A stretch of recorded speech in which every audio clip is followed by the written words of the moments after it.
पैसा कोन पे कि चाकरी देबे सेटा कहत ना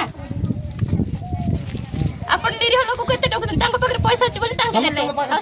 पैसा अछि कि तांके देबे कका कहते डुमिर पदरु आम अंगनवाड़ी वैकेंसी बाहर तिला सेडा भी अंगनवाड़ी माने मारी नहाती किछि कि किछि कहि नहाती मु ऑनलाइन रो जानि कि पकेइतली तो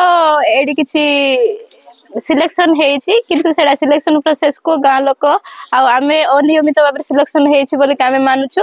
आ जोटा सिलेक्शन हेछि सेडा भी माने मार्क बेसिस रे भी भाउजंकर कम आसुची तो किछि एतिरे किछि निष्पत्ति लिया जाऊ आ सरकार एटी कि जदी एति कि करप्शन हेछि बोली कि भी कुआ जाउची जदी करप्शन बा हेछि सेटारे सरकार जांच करंतु जे ए डिपार्टमेंट रे अछंती आ सब गां लोक माने भी माने असंतुष्ट अछंती सिलेक्शन पई सेति पे समस्त क्लैरिटी दियंतु से डिपार्टमेंट को मु क्लैरिटी मांगुची आ गां माने भी क्लैरिटी मांगुचंती सिलेक्शन प्रोसेस टा सेडा पोस्ट टा बाहर तिला आ मार्क बेसिस रे हबो बोली कि बाहर तिला तो आ वार्ड बेसिस रे पे हबो बोली कि बाहर तिला तो सेडा माने मार्क बेसिस रे हेनी मोर 70% आसुची से बाजंकर 52 ना 41 आसी शायद मु तो एते जानिनी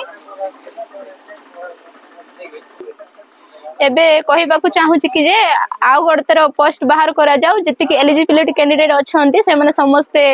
पांतो आर पकांतो आ समस्ते जेमिति सिलेक्शन प्रोसेस जेमिति अछि सरकार रो क्राइटेरिया जेमिति अछि से अनुसार से माने पांतो।